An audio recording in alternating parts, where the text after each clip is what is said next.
All right, so thank you everyone for coming and joining us this afternoon on a snowy, blustery, wintry Traverse City day. I want to introduce myself. I'm Melissa McKenna, and I'm the department head for Adult Services, which is basically your second floor here at TADL. As you know, February is Black History Month, and we really want to celebrate that. So today, we're bringing to you a Black History Month story that is specific to Traverse City. I'm very excited to have here with us today two women who were pivotal to the first integration of a Catholic school here in Traverse City. Maxine Thompson, who is online with us here, was just 16 years old when she left her family, home, neighborhood, and everything that she knew for an opportunity she knew she couldn't pass up. Verna Bartnik was a renowned artist with a husband and several children of her own.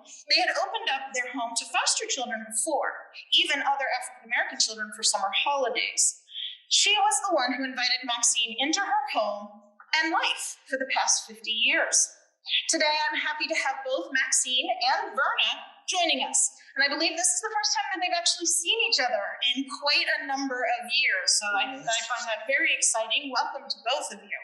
Yep. And now I'd like to more formally introduce our author and speaker for today. We're going to start off with an introduction and a reading from Maxine Thompson's book, Lineage, a Memoir, which is about her year here in Traverse City. So, Dr. Maxine Thompson is a novelist, poet, easier for me to do this, and you're further away, so. Novelist, poet, columnist, short story writer, book reviewer, an editor, ghostwriter, publisher, blogger, an internet radio show host since March of 2002, and a literary agent. All right, she is the author of novels, The Ebony Tree, which received the PEN Award in 1997, Hostage of Lies, which was a best book of 2009, a short story collection called A Place Called Home, and has been a contributor to several best-selling anthologies. Secret Lovers, All in the Family, and Never Knew Love Like This Before, which is a Kindle bestseller, and is the author of the trilogy LA Blues 1, 2, and 3. She is an ebook author, Hush Hush, Secrets of Writing Fiction that sells 1 and 2. Hush Hush, Secrets of Making Money as a Writer, and the Hush Hush, Secrets of Creating a Life You Love. Her short story, Valley of the Shadow, won $1,000 as a runner-up in Ebony Magazine's very first writing contest of 1989, and the story was then contributed to an anthology, Proverbs for the People. Her ebook, Affirmations and Essays for Melanoid People, was published in 2016, but we're here today to talk about her most recent book, Lineage, a Memoir, and that chronicles one extraordinary year in her life. It was the year she traded her Detroit neighborhood to come and live with a family of strangers in an all-white community up north.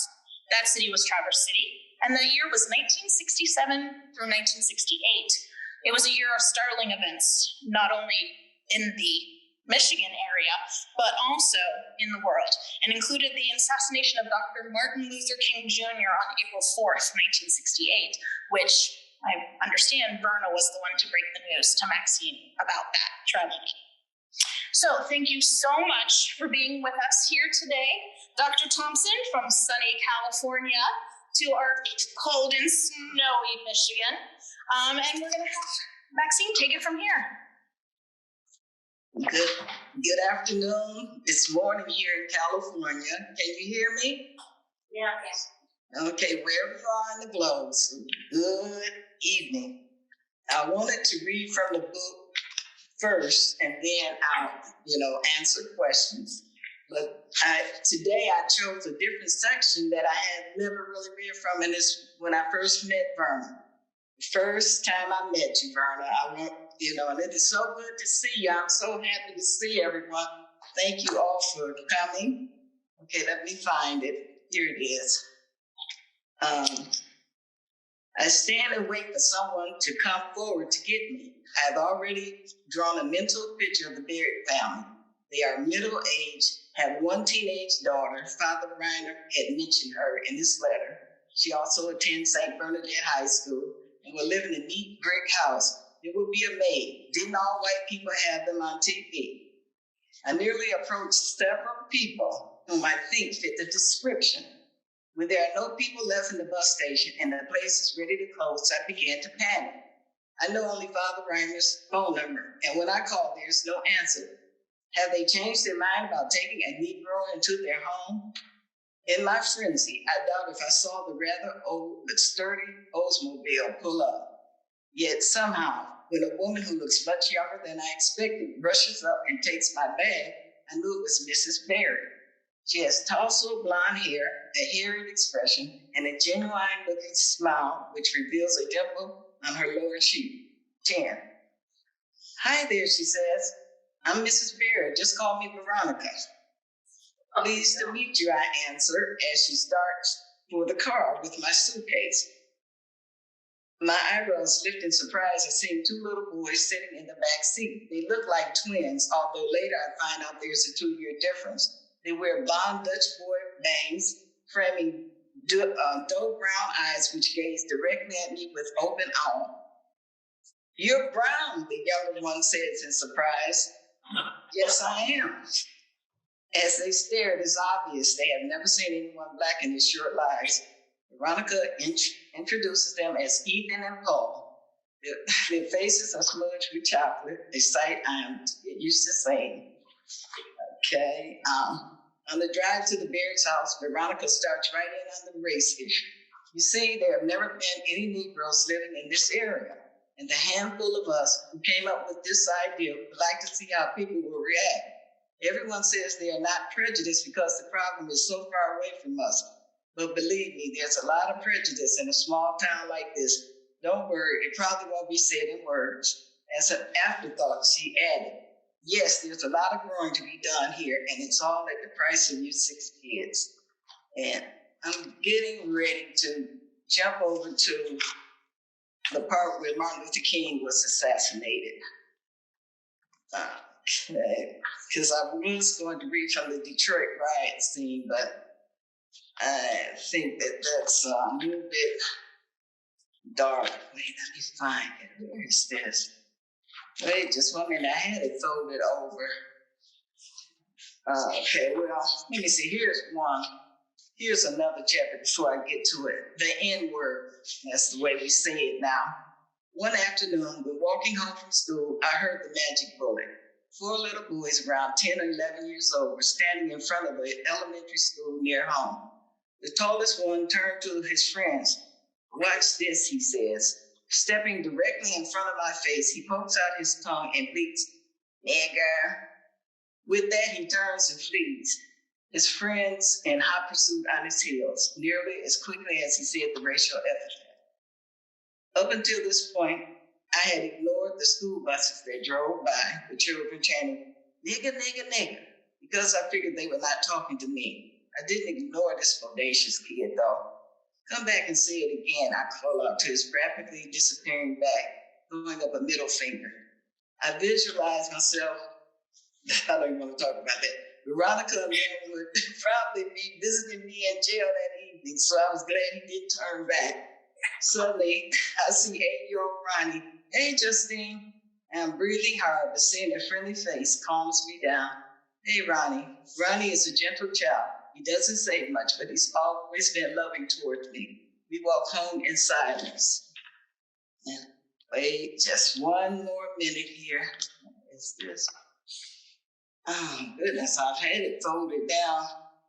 Not the greatest, double consciousness. One moment here. Well, let me jump right now. As many times as I've had this opened up, well, I'm going to read a little bit from the riot scene. Detroit, which my hometown, Delray, is a subdivision of, has witnessed a Holocaust. It started at the height of the summer, July 23rd, 1967. The Detroit riot, also known as the 1967 Detroit Rebellion or 12th Street Riot, was the bloodiest incident in what was to be called the long, hot summer of 1967. The oppressed struck back. Disenfranchised and disgruntled looters descended upon the white shop owners, stealing whatever had not already been torched or pilfered. A Motown recording of the Smokey Robinson hit Margaret's song, When the Hunter Gets Captured by the Game, is the fitting soundtrack that seems to play in the background. as this colonized community fights the colonizer. The world of hate is set ablaze. I can still see and hear a white National Guardsman bellowing on a bullhorn. You are criminals. We will shoot you if you are seen after the curfew. My brother Leo was in mortal danger, so I guess my parents were right to be worried. A year later, Leo would be drafted to go fight in the Vietnam War. Like many of the young Black soldiers, he was sent to the front lines where, in the words of a late poet friend, Marion Williams, young men die for old men's reasons. Fortunately, though, through my mother's prayers, my brother was one of those who made it back alive, physically in one piece, although fractured inside. In fact, all four of my brothers served in the military, and my future husband, Horace, served in the military, even made sergeant. Both my late father and his brother, my late Uncle Russell, served during World War II. So our blood is in the soil. We have earned our citizenship and the right to have all that's due, the death of reparations. Okay, now wait just 1 minute. Here's one I was thinking of the other day. Today, John Howard Griffin, author of Black Like Me, came to St. Bernadette High School to speak. I am mesmerized as he speaks and tells of the discrimination he experienced passing as a Black man in the South. He speaks of being ostracized, not having a place to eat or sleep unless it was in the Negro community.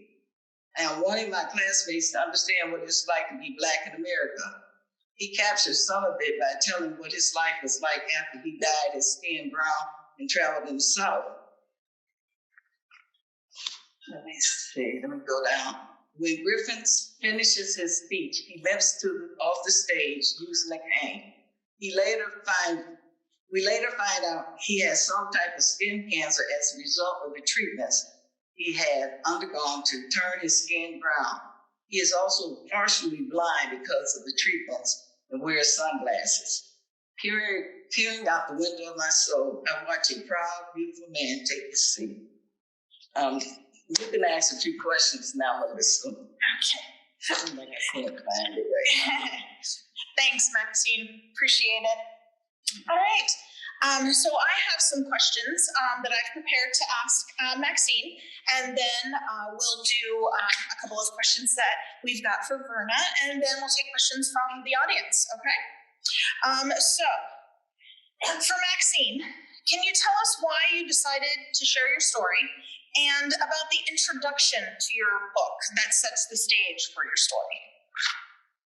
Well, in 2016, we had so many murders taking place where the police shot unarmed Black men.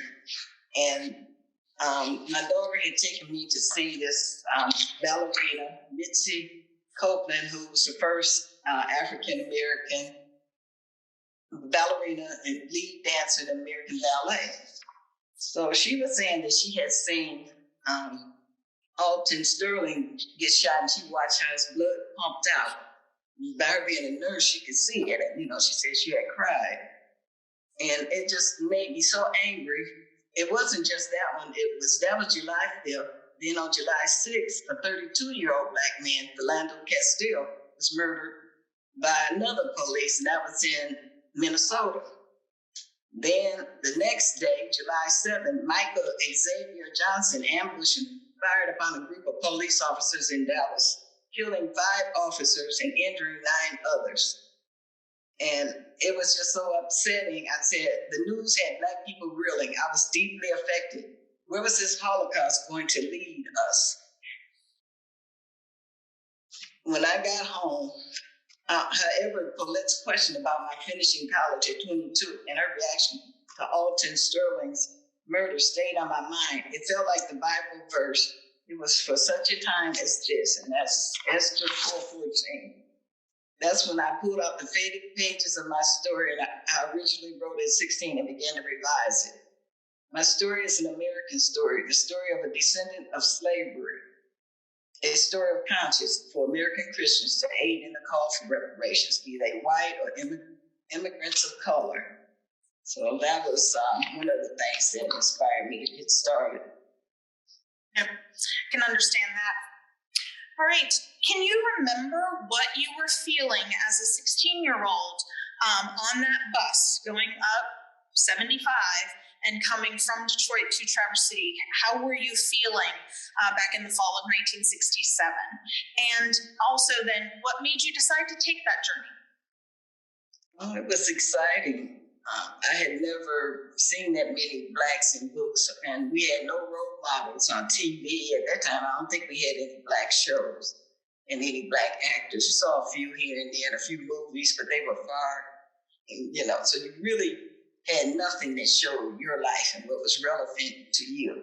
So going on the trip, it was exciting. I wasn't afraid. I didn't think about all the buses that had been bombed in the South because, I hadn't heard of it in the North. So I was just fidgeting and just enjoying myself. It was wonderful. I wasn't afraid because, we didn't hear that. In fact, we had bravado. We would say, I wouldn't take all that they take in the South. They better not come up here shooting, hoses on us and putting dogs on it. We didn't. That was the bad thing. I kind of was thinking that might even have something to do with what happened to Emmett Till. When you're in the North, you get this false sense of security that nothing's going to happen to you, that racism doesn't exist here. And I think that's probably what happened because I had a bad attitude, and that's because I was raised in the North. We were always saying we wouldn't have been no slave. I wouldn't have took that.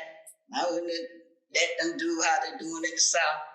So I wasn't afraid because there was, nothing in the North that showed us that type of thing. Yep, absolutely. And so what made you decide to come up here to Traverse City to live with a family for a year that you didn't know? Well, I had wanted to go to Catholic school when I was in elementary, and I never could, and we couldn't afford it. So when they offered a scholarship, that was a way of getting a scholarship. And I didn't think about it. I had been writing since I was 8 years old, but I didn't think about it would be something I would write about. I just wanted to get away. The drugs were beginning to decimate my little neighborhood. And my friends were beginning to get high. By the time I came home, they were scratching and nodding and itching. So I look at it from an older point of view that this was a divine intervention that I was able to get away. And meeting Verna, of course, was a beautiful thing. She was an artist. I think God meant for us to come together because she was an artist, and that taught me, watching her, that I would be an artist and that I could do it. And after I had a family, I couldn't really write. I didn't have time after I worked. But I kept thinking about how Verna would do it while she was raising her children. And I would say, no, she could do it, I could do it. And eventually in my 30s, I started back writing. Wonderful. So can you tell us about your first impressions of the Bartnick home when you arrived there and the family? So you told us a little bit about your impressions of Verna, but what about her husband and then all of the children that live there, a couple of whom are here with us today? Okay. Well, I met the children, and I was a reader, so I said they had towel color here, which I had read that in a book somewhere. And they all looked alike to me.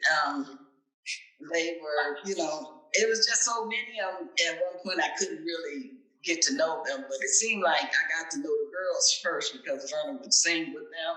And I remember sitting down and her playing the guitar, and they were singing a song called Today. I looked it up on the internet once. I think that was it.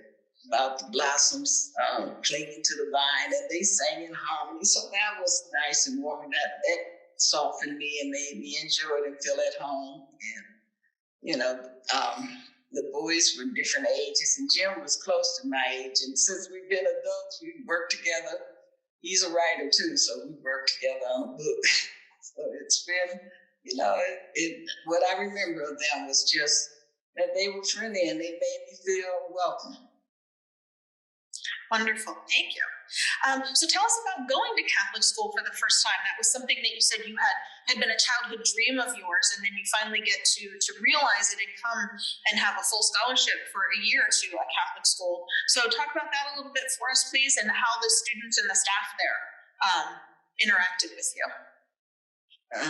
Everyone seemed curious, and as I said, it was like I later became the spokesman for the Black race. But at first it was just, wanting to get to know me. And it wasn't like, when I think of what happened to the children that went to the schools in the South where the National Guard had to guard them and they were being spit on and hit.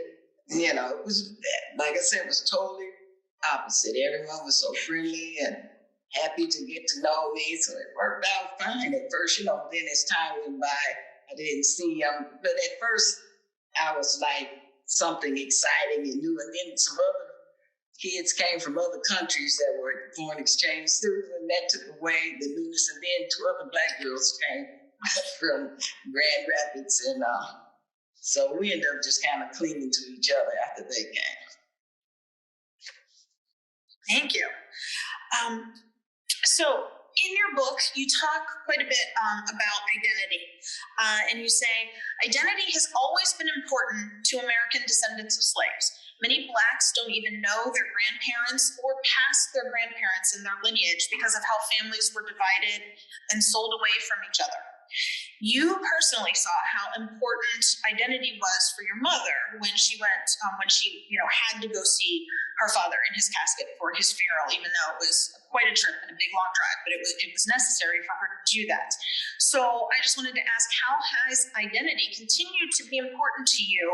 And can you talk a little bit about how Verna might have impacted your identity also? Yes. Maybe it was because Verna was an artist, but one of the things, like now I'm wearing my hair, these are dreadlocks, but then I used to wear my hair pressed. And we all, you see people now wearing hair with blonde wigs and weaves and so forth, but back then it was mainly that you wore your hair pressed, which wasn't natural. And Verna said one day when she saw me wash my hair, why don't you just wear your own hair? So my first natural I wore was in Traverse City. Now this is a natural on this cover. I wore this in the 12th grade. the identity thing is, even your hair is important. Your hair has connections to the universe, everything. Since I've been wearing my dreadlocks, I noticed I'm much more attuned to what's going on. When I write on a deeper level. It's a lot when you grow up and are told you're not beautiful. That's the other thing I hated about watching TV with only white characters and books with only white characters.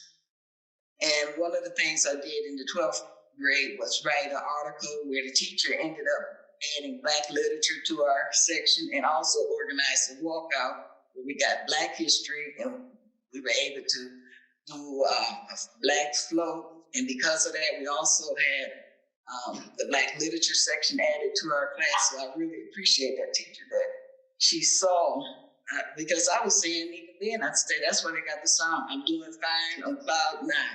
You can do what you want to do. And that was because I say, we're going to continue to get high. That was what I had written in the article. And the teacher it upset her. So she went and found Black books.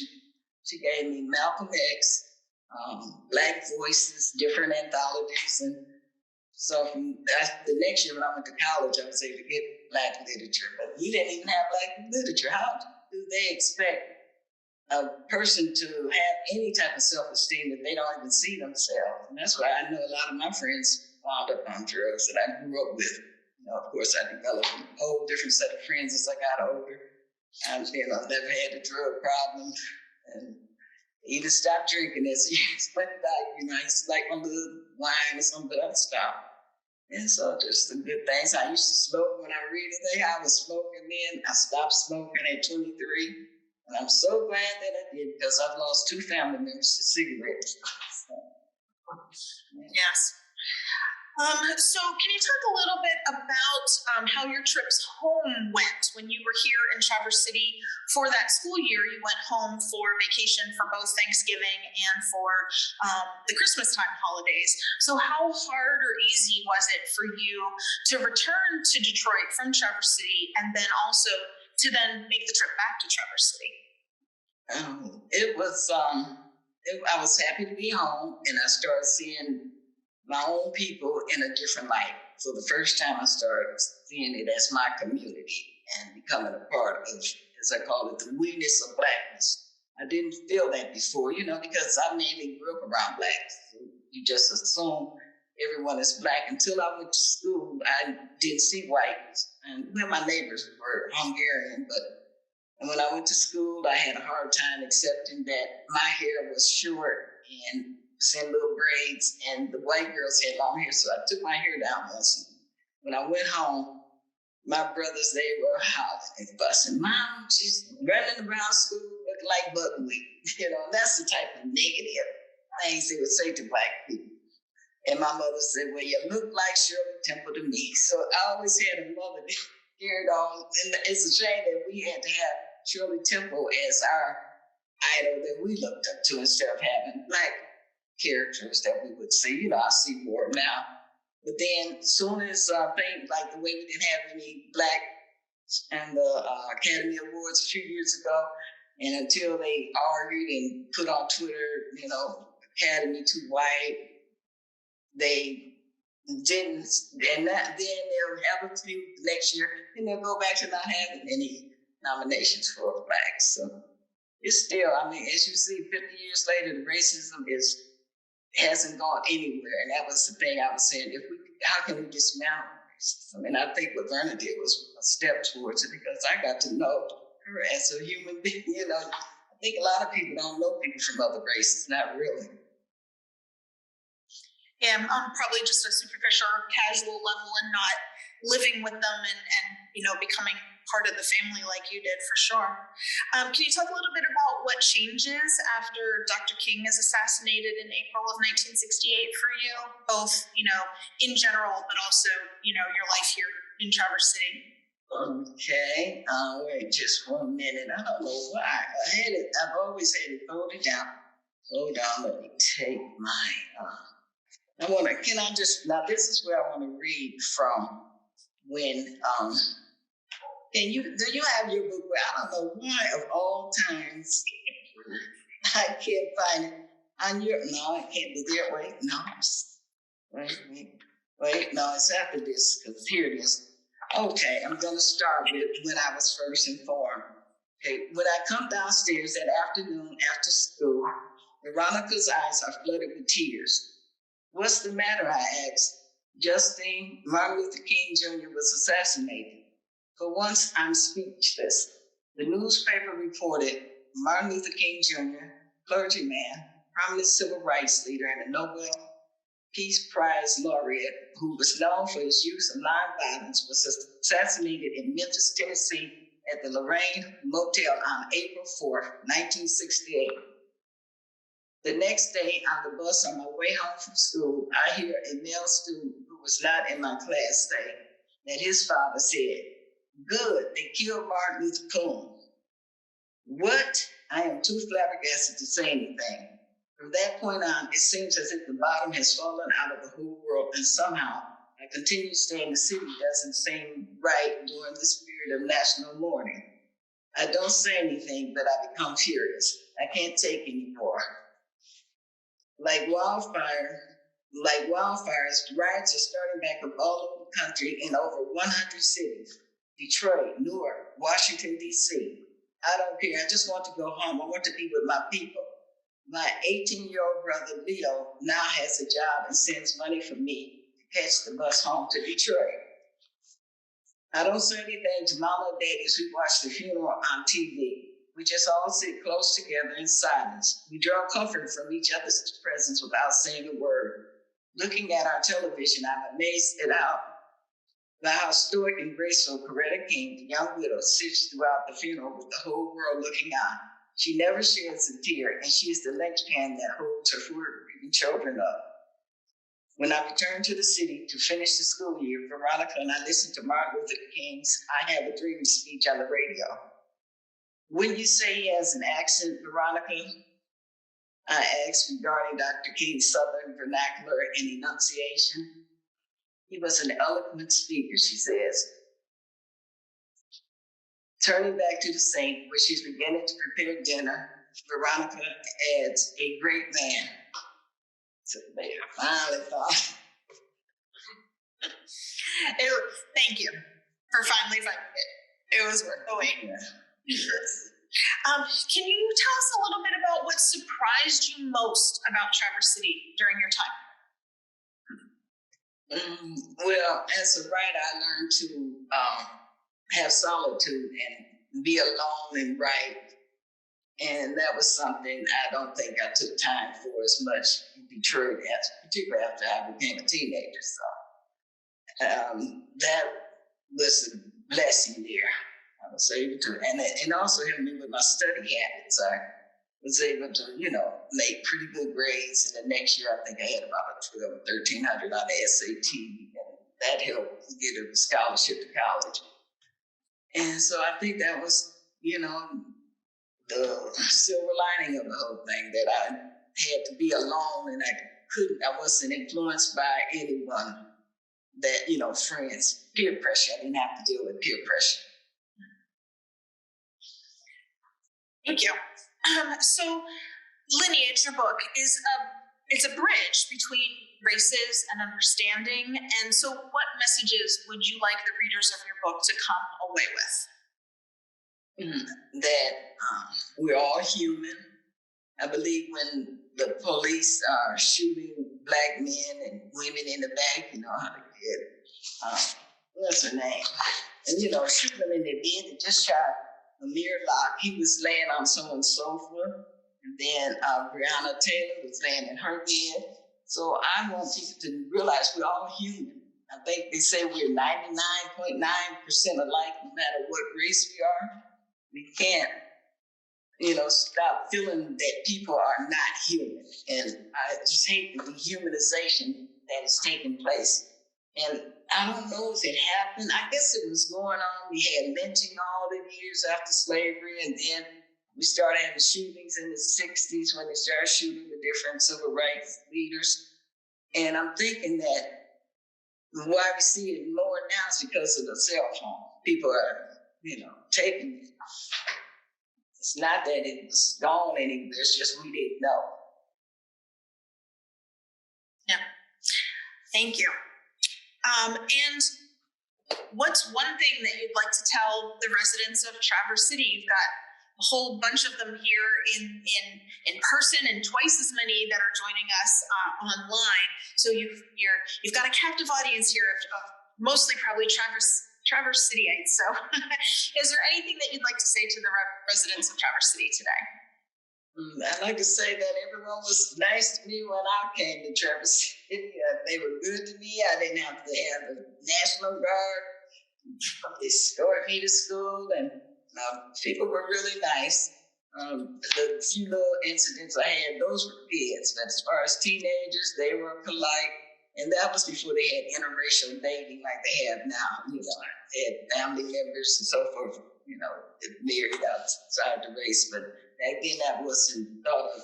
So that was the only thing. But then that was good for me. I needed time to just study and think and read. I did a lot of reading that year. And so all I can say is Traverse City was beautiful. The food was good. I know I got the chance to ski. I haven't skied since then. I didn't pick it up.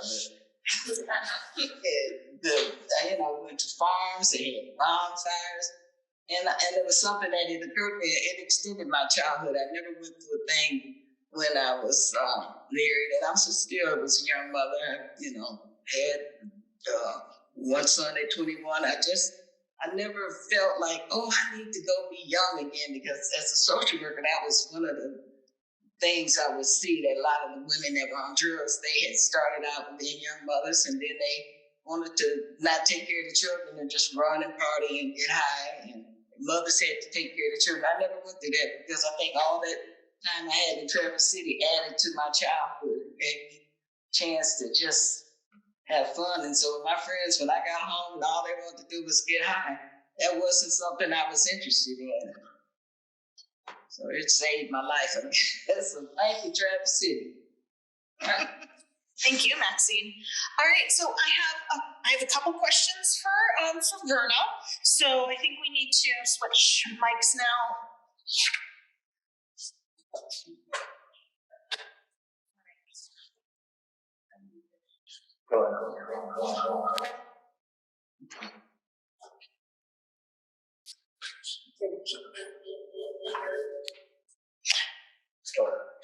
Okay. All right. So question for Verna, please. What made you decide to invite Maxine into your home for a year? What made that decision important to you? I guess I had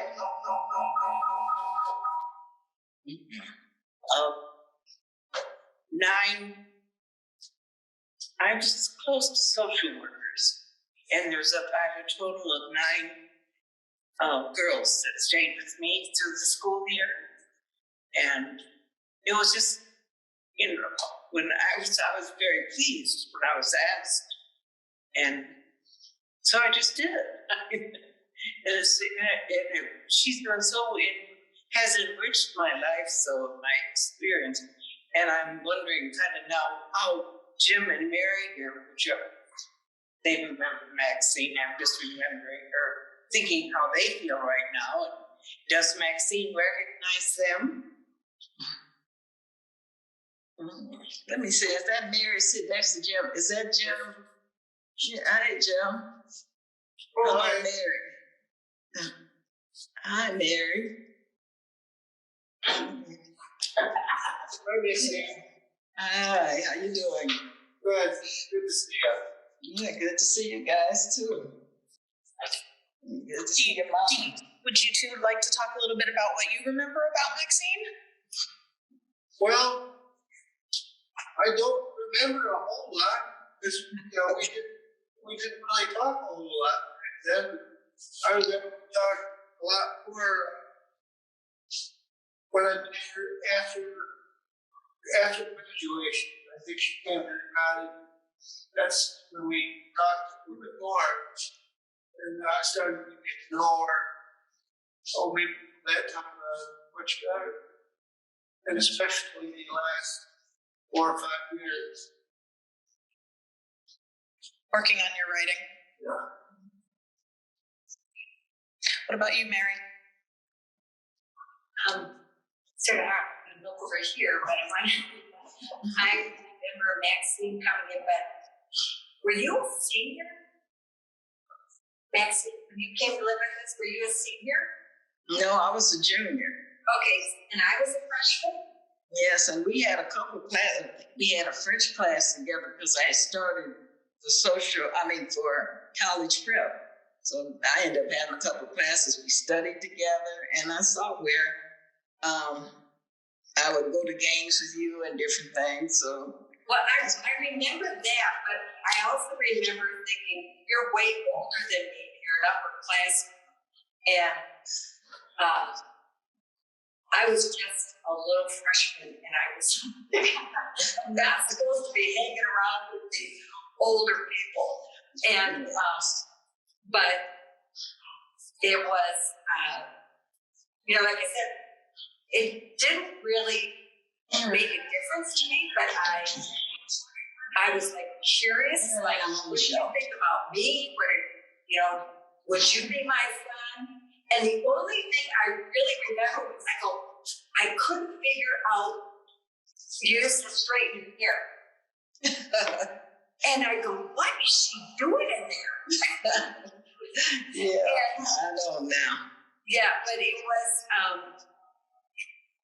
it was an experience, but I think because, like you said, of our ages, I was still in my,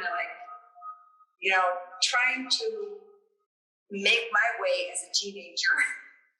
And you're just a friend, and you're an upperclassman, and I'll talk to you, but it was like, you're older.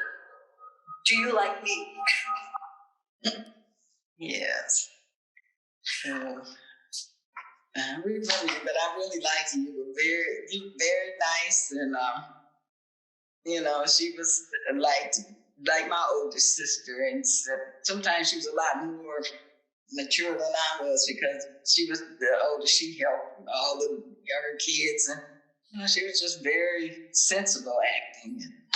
And I have it in the book. When you asked me what was a kiss, I almost fell out laughing, but anyway. She was a good girl. I do want to point out that we have John Bartnick joining us online also. So we have another of the family joining us as well. So thank you so much for telling us that you're joining us online as well. So can you talk a little bit about how having Maxine come and join you changed you or changed your life? Well, I think she changed my life. She was very wise as a young woman. And she was also very open to me. She would tell me if I was wrong, whether I was or not. And she was just, I knew she was very smart, and she just fit in. And it doesn't seem like it wasn't, it didn't seem abnormal. I mean, it just seemed like we got another young person in the house who thinks she knows more than me. Yeah. Oh no. I couldn't believe it. Forgive me. And it's good to see her now, how good it is. But we've grown to love each other, I know, like family. Yes. And it's been something I've had very pleasant memories of Maxine, and now our relationship is very close, and I'm so proud of her and her successes in life. She's pretty spectacular. Absolutely. I was going to ask you if there was I can't hear you. Okay. You can't hear you. you'd like to add. I would like to add that I don't know if Maxine if I've talked to her about it, but I'm a sculptor, and I've done a lot of works for churches, including churches here in town, and this has been my vocation too, other than being a mother, wife, and having her for my friendship. And actually, I think I never really thought of her as a schoolgirl. I mean, she was clearly my equal, at least. So, and I think Jim enjoyed.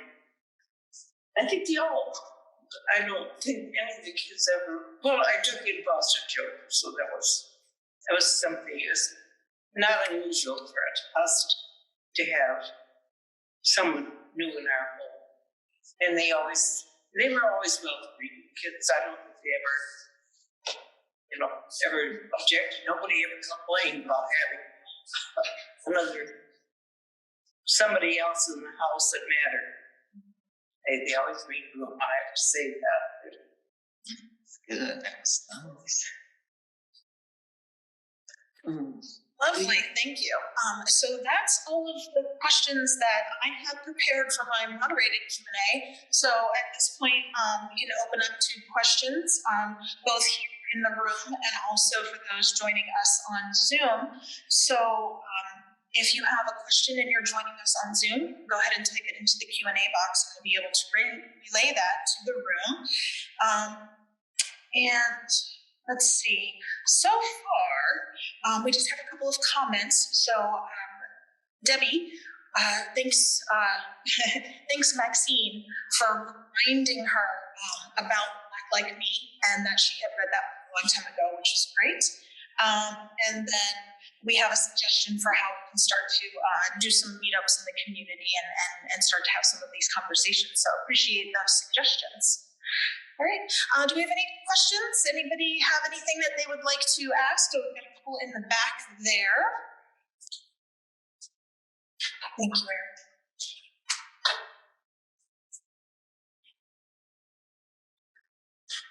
so much question as when I heard the piece on radio yesterday, and Maxine said something to the effect of she didn't know anything because she was a teenager. And I thought how wonderful that she was a teenager and she was coming here. It was an adventure for her. And that she, the implication, of course, is that when you're a teenager, you really don't have the background to have the same feelings and impetus, goals that adults have. You're just taking things in. And I just was so intrigued by that I thought I took about the same age that she was, and it was very cool. Thank you so much. Yes. It was definitely a brave thing for a teenager to do in the late 60s like that Maxine did, for sure. We have one other question in the back. I have not read your book yet, but I fully intend to do so. I'll pick it up at our local independent bookstore. But I have a curiosity question as a fellow Detroiter who grew up right around the corner from the 67 riots. And I don't know if this is a report or not, but I'm wondering what neighborhood you lived in. I lived just off 12th Street near Grand River. Right in the heart of it. Yes. I lived in Delray, and the people from Delray, they were running over to where the heart, the epicenter of the riot was. And my brother, bless his heart, he was out there too. And just the youngest brother, no one else went out. And I came from a family where none of the men went to prison. And so, I'm realizing how that was a rarity because there were a lot of people in my neighborhood who went to jail and prison a lot. So I really saw, but it was in Delray. We were in the southwest corner, but people made it over to the riots. It seemed like they were all over, and sometimes it spread past 12th Street. It seemed like it came down more southwest to Delray. But I was thinking of Verna. I wanted to ask Verna this question about how did you not have prejudice coming up in that time? Because that was real close to slavery, like 3 generations from slavery, and that you didn't seem to have prejudice. And I know whenever I would try to accuse you of it, and it wouldn't. And I'm so glad I wrote everything down. I said, no, that wasn't prejudice. You just correcting me or telling you the right way to do things, because I hadn't really had anyone that really stayed on me but I'm glad that you did, because it was our history and the things that happened. My mother was almost working like a slave, as she was doing housekeeping, and then she was working and getting home at 12 at night. So I didn't have that type of supervision I should have had, and I didn't have anyone that would call me on the carpet, that you would call me on the carpet about everything. But not at first. You did not did. And I'm glad that you did. It taught me to start evaluating and thinking better. So I'm wondering, how did you not have prejudice coming up in a white community? How did you not have prejudice towards her? Yeah. I guess I was quite upset myself by the stuff I observed, how terrible racism is. And I think I learned a lot of that in my schooling. I attended Marywood Academy. We were taught how cruel this was. And it was just a sense of just what we were taught and what my family was. And it just, I love Maxine. And I still do. Well, thank you. I love you too, Verna. I think also prejudice is something that's learned. So that's something that we have to think about. Yes, well, you sure didn't show it, show it. You took me, do you remember taking me to some college, one college where I spoke? You know, you took me to a lot of To a things. college where she spoke. What? No. Did she take you? No, you took me to a college where I spoke, and I think you took me to a couple of. Okay, did you take her to a college where she spoke? Did you take her to NMC? I probably did, but I don't recall. Right. She does. Yeah. Yeah, I have it in here, so it was Maxine, all that. I was going to say that it was, when you came, it was nothing, like my mom said, it was just like, okay, we got somebody else coming in our house. Our house was like a revolving door. We had so many different people, and it'd be like, okay, the work Friday and I had to move out of our room and give it over to somebody else. So, but it never seemed like prejudice, but I would go, well, what's prejudice? You know, like maybe like the thing you used to do your hair, but that would have been the only thing I was prejudiced against was because it bothered me to smell, but nothing about you. I just wanted, that's how we were brought up in our family, was to accept everybody the way. And so having you there was a way to learn more. But I did think like my mom, you were a wise teenager. And when she got on your case, I was sort of happy because I go, oh good, she's not on mine. Oh boy. Maybe we could try it without the microphone. Right. Yeah. You want me to ask some more questions? Yes, but We might be able to project and hear you. yeah, maybe she can project better without it. Okay, we can certainly give that a try. Thank you. Yeah, technology, we're trying. All right, I do have some questions that came in through the chat, so if you give me just a moment to get those retrieved here. So we do have a question where someone would like to know, Maxine, if you could talk a little bit about the process of writing your story, so your writing process and how you write. Well, I do a combination of pantser and also outline. I just outline kind of within that scene. I'm doing a historical fiction book that goes back to slavery now, and it's a prequel to my novel, Hostage of Lies. So I have, I do my morning pages. I learned that from Julia Cameron, The Artist's Way, and I get up and just handwrite. And I also try to write every day. Now I've been listening to the master classes. They say write every day. But, with me writing, I've been writing for other people. I don't know how many books I've written for other people. But as I say, I have 10 books that have hit the New York Times that I was the ghostwriter. And so I might write a story about my resentment about that now. But it was fine. It was when I first started, and I didn't know, and I hear some people make about 50, 60,000 a book now, but those are if you do something for a celebrity. But it's been great. This has been a second career, and what I do with my writing too is I read a lot. And now here lately, they've had a lot more Black movies on Hulu and Netflix, like I'm watching the Emmett Till story.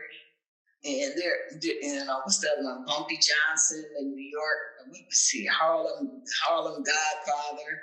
Just a lot of, and then you watch the little twists and turns. The one thing I haven't mastered is how to do a screenplay.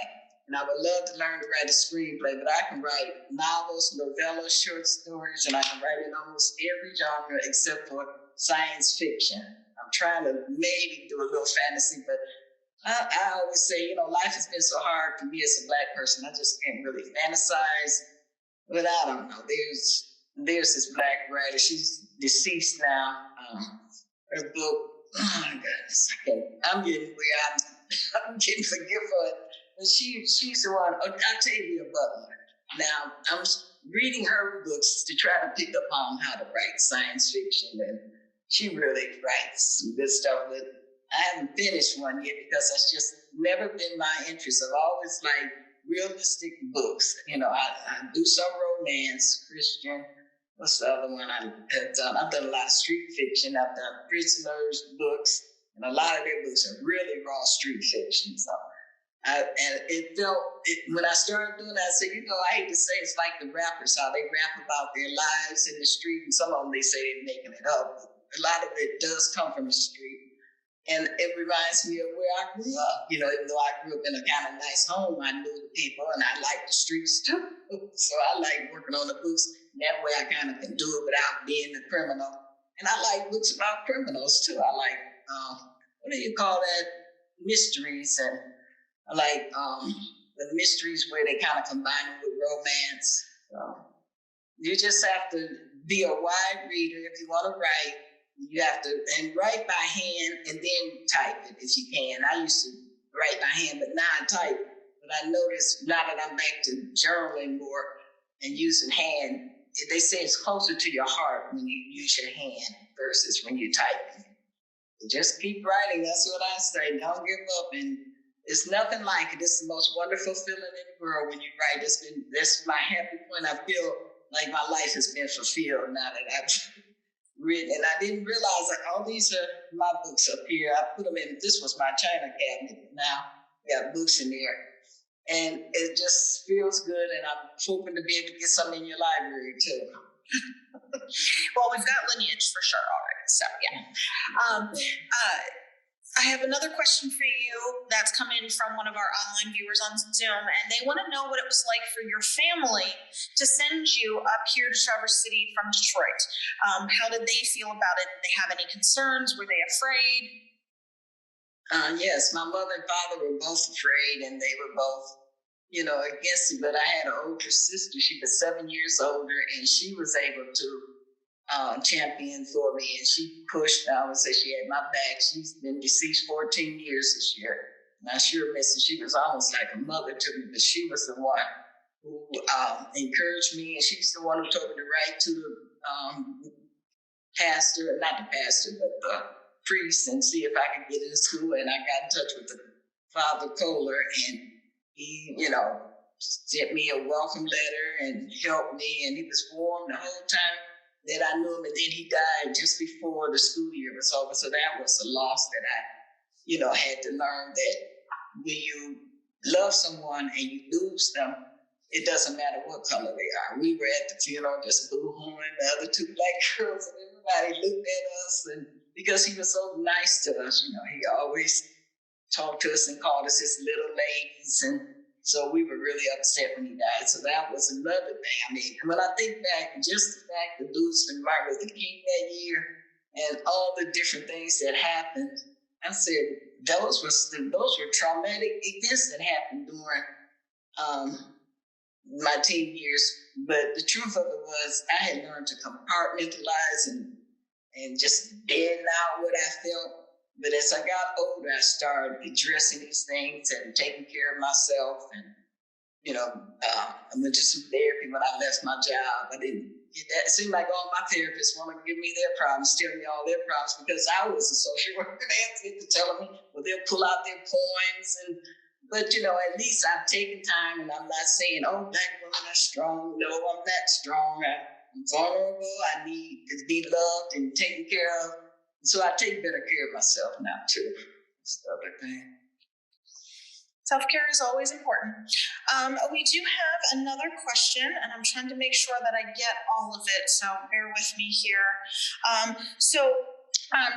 Dr. Thompson, someone would like you to please talk about your thoughts on reparations and how helping people focus on similarities as opposed to differences, and being able to move forward doing that. So it's really two different questions in one there. Okay, reparations, I'm totally for them. I think that they would have to be given out. I mean, it's up in the trillions how much African Americans are owed. When you look at the years of the 400 years of free labor, then after slavery, a lot of men were sent to prison so that they could still continue getting work out of them for free. And then, we had redlining, where you couldn't buy a house.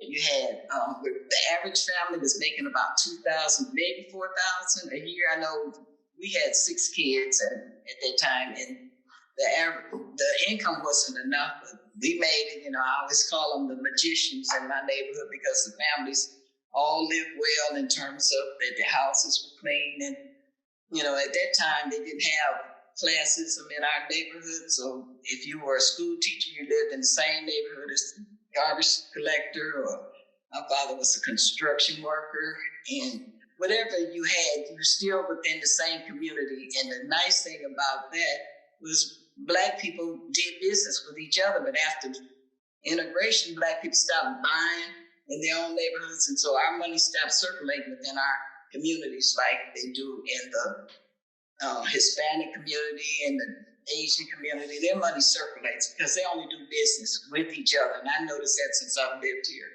And that's why they're doing a lot better financially. So I think in addition to getting the reparation, there would have to be financial education, the information on how to get trust, how to have insurances. A lot of Black people, when they die, there's no money to bury them, and everybody has to do GoFundMe. They used to didn't have GoFundMe, so before that, they need you just pass the hat around the family. So it's just a lot. There are reparations, and we need therapy. They're saying that there's a lot of depression within ourselves that comes from the middle passage.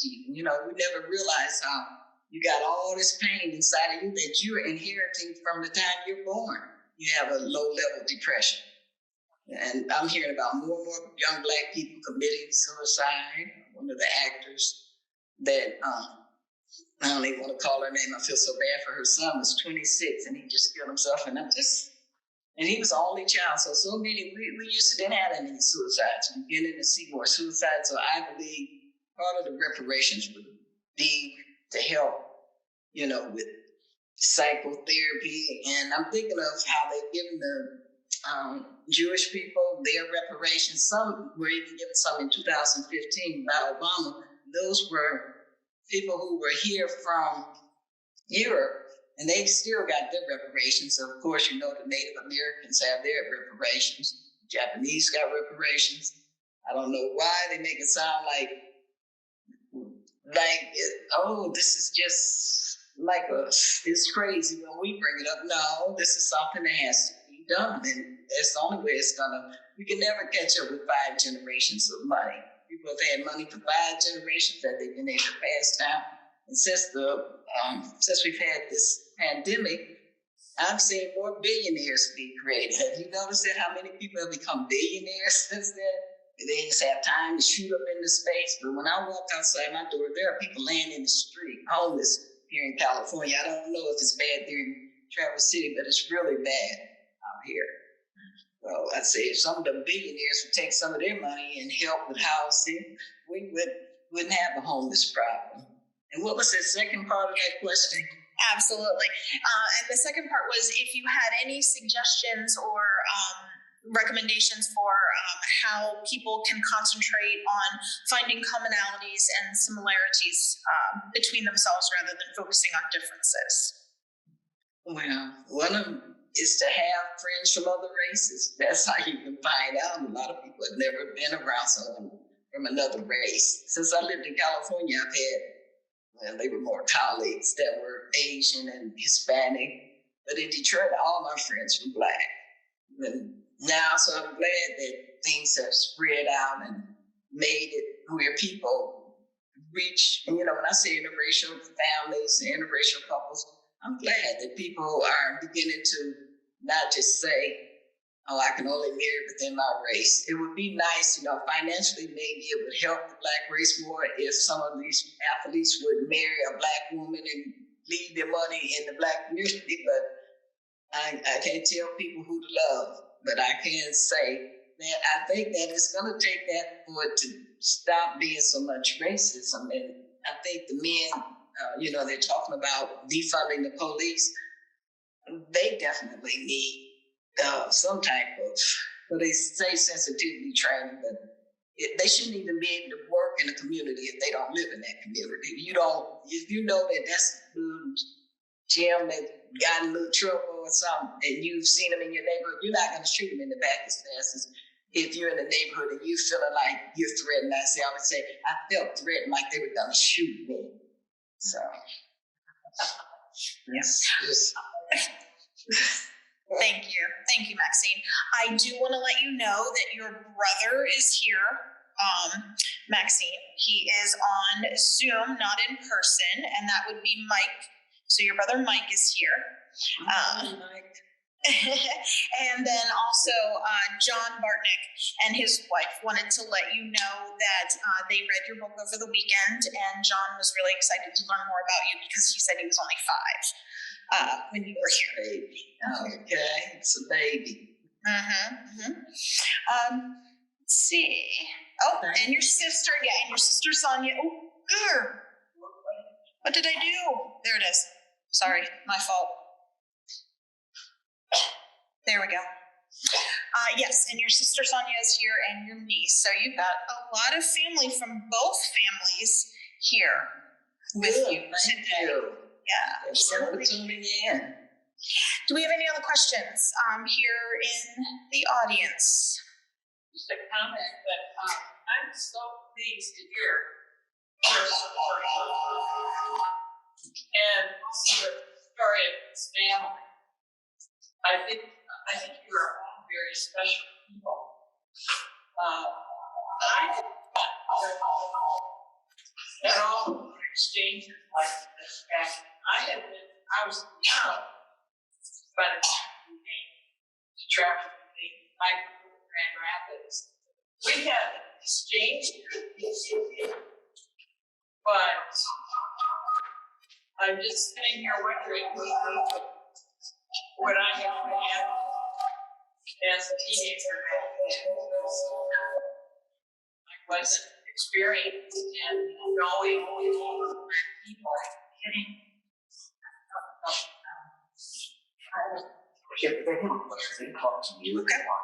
Okay. I appreciate you sharing your story, and I, for one, am ready to listen. So I'm going to get to the book, and I'm reading quite a bit of Black literature right now, and it's opening up my world. And I appreciate people telling their stories. I imagine it can't be that easy sometimes. Thank you. Thank you very much.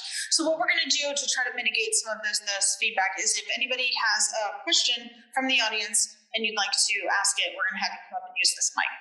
Okay, so if anybody else has a question, would like to come up. Okay.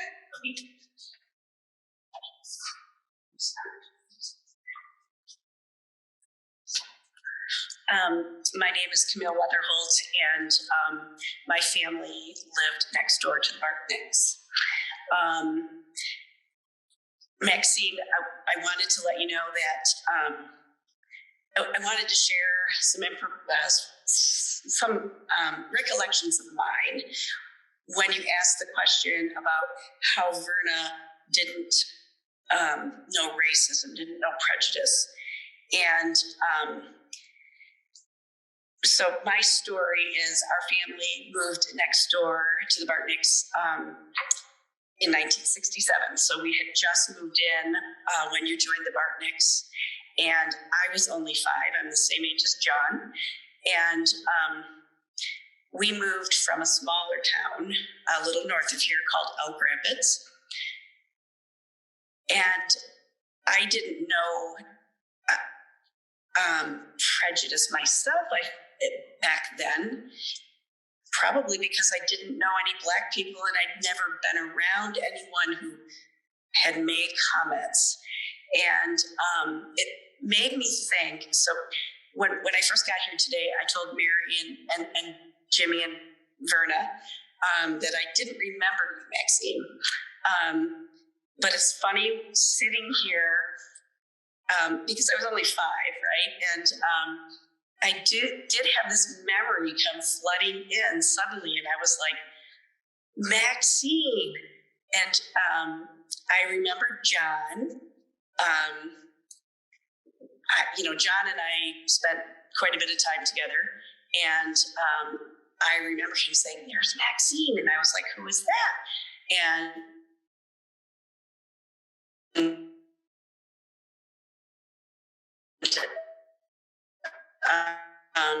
it was. We had a little joke as kids off of everybody's names. So we would see you and we would say, Maxine, Maxine. That was our thing. So, but I also wanted to share with you, over the years, my memory of John, because I did spend a lot of time with John as a child.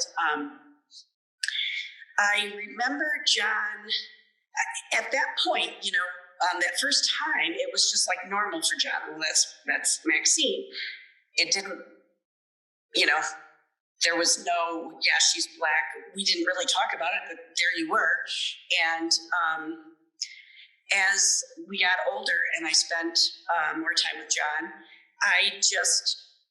I've always thought of this, John. He had such an open heart and was very tolerant of other people. That's what I remember about John. And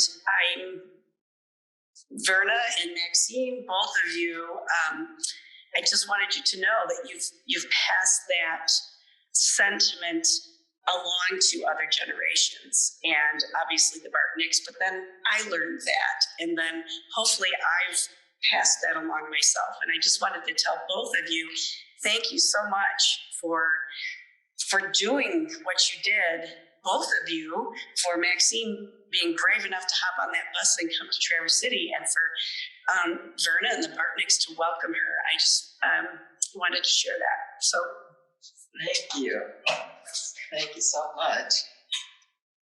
Thank you. I think there's a comment in here. Wonder if there's a comment in here from John to answer back to you. So let me just check real quick in our things here. Oh, no, you have another nephew here. Douglas Cabron III says hi. Hi, Douglas. Our TADL board president, our library board president, Susan, wants to know about your journaling practices. So have you been journaling your whole life, and do you continue to do so? I've been journaling more so since I started writing. With my business, I put down whose books I'm working on. Like right now, I'm ghostwriting a book, and I have about 3 that I had the printer, or not at the printer, but pre-print. And so I've been journaling, I would say, the last 20 years. And then I kept little notes, and I had diaries, but more so where I do it as a writer now. And what I write is just, a lot of times it's not even related to anything. It's just to get that, you have to empty all this junk out of you so that you can be free to write. You have to say, oh, I got a cold. And say, oh, I hope I don't have COVID. I remember last year when the COVID first came, I was, oh my goodness, I hope that's not the COVID. And, just almost being that you can get your hypochondriac stuff out the way, get all that done. And I do 3 pages a day, and I try to do them first thing in the morning. And sometimes if I miss, I do them in the afternoon. And as I say, last year I had a health scare, and when I got through it, I noticed now my journaling is kind of a medical book. I keep track of my blood sugar, my weight. And unfortunately, I had lost 60 pounds, so this come back. So I was saying, but I'm so grateful to be here. And another thing, they say the doctor told me, the oncologist, he said, yes, when you've had cancer, it does make you change. I'm so happy to be here. I'm just so happy that it's been a year now, and just so happy that I've been able to do this. You take life for granted, and you could be here, and gone in a minute. So I'm just so grateful that I've been trying to get to see Verna. So I'm so glad that we're doing it this way, then anyway, because I said, oh Lord, I don't want to die and don't get to see her. So I'm still going to try to come in the spring. But it's been, I'm not brave like I used to be. I don't even go out after dark. I used to work at night in the worst neighborhoods with the Crips and the Blood, 3 in the morning. Now, if it gets a little dark, I'm trying to run home. So I don't know. I don't have that bravery I had when I was young. That's what I noticed. But I say, no, you have to be brave. I just went up in the mountains in Arkansas for this writer's colony, and it was scary riding up there, but I'm glad I did it. I try to face my fears. I fly a lot, and I hate to fly, but I do fly. And you just have to, as a writer, just take, just leap and go on and do what you have to do, and then you'll be happy. Because I think the worst thing that happened for a human being is to wanted to write a book and don't write it. I think you'll be sad. I remember before my mother died, she used to say, yeah, I'm going to write me a book. I'm going to write me a book. So my first novel, The Ebony Tree, is loosely based on her life, the things that I had pieced together that she told me. She was very private. But I put together what I could, and it helped me. And when I read the book now, it's like I still have her. And that's the nice thing about writing. It leaves a legacy. It's something that you can leave behind when you're gone, for your family members, for your friends. And you never know, it might save someone's life. Write it down. Absolutely, thank you. We did one more question from the online group, and then I'll ask for any other questions from the audience here in person. And so the question online was, has Traverse City become any more racially diverse since Maxine was here in 1967 and 68? I've only moved to Traverse City about 2.5 years ago, so I'm looking out sort of to the crowd here, and I'm seeing quite a few of head shakes. Not really. Yeah, it's still only like a couple percent, a few percent. I think it's somewhere between 1 point something and 3. It's somewhere in that range, if I'm recalling correctly. So yeah, the answer to that would be a head shake. Any other questions from people here in the audience? Anybody else?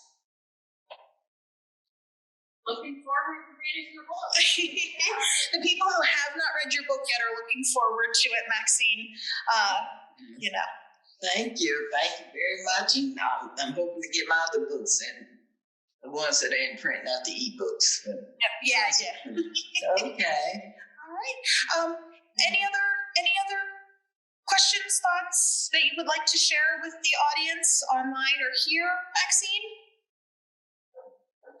No, I'm just so happy to see Verna, and just happy that this day came, because a year ago didn't even look like I was going to be here. I had sepsis poisoning too, which that's kind of, and I was out of it for 3 days and don't remember, but I was walking around, but I don't know anything. So it is so good. It just makes me say that life is to be enjoyed and to just savor every moment. I'm savoring this moment that I've been with people that I've known in my past, and I'm putting the pieces back together, and that all the love that you can get in this life, people love you, you better be glad to take it and be happy that someone loved you in this life, because there's a lot of people that go through life no one ever loves them. I think that's one of the saddest things. So I've been well loved from my family, and then I had 2 families, so with Verna and her family. So it has just been a wonderful journey, and I wish everyone love. Thank you, Maxine. Anything that you would like to say to finish us off, Verna? Anything from the Bartnik family? Just I wish I could see Sonia afterwards. Maxine's sister, So we want to thank her too for helping us to make this possible. Yes. Thank you, Sonia. I appreciate it. And Maxine, I just feel so close to you. Yeah, it's just, yes. I think we're all closer as we get older. Yes, and that we both, and And I'm sorry I didn't get to talk about your beautiful sculptures. I've seen the ones online in the churches that you've done. I mean, you have come so far. Some like Michelangelo, they're beautiful ones I saw. That's wonderful. I've done all. Okay. What's another city? I've done some nine things for areas. Yeah. Huh? Yeah. Yeah.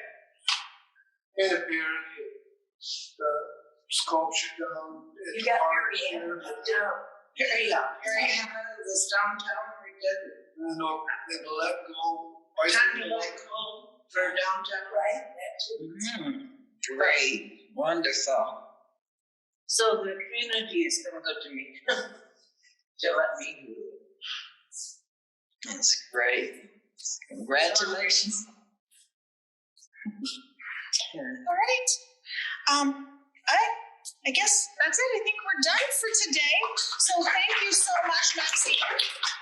Thank you, Thank everyone. you, Verna and the Bartnik family, for bringing Verna here today. Yeah, Thank you all so much. Okay. Okay. Can you send it again? All right. Thank you, everyone. Thank you. All right. It was good seeing you, Mary and Jim. Oh, hang out for a second, Maxine. Your sister's going to join and talk to Verna. Oh, okay. Good. All right. We'll get back over here. Here she is. I'm gonna stop recording. Okay.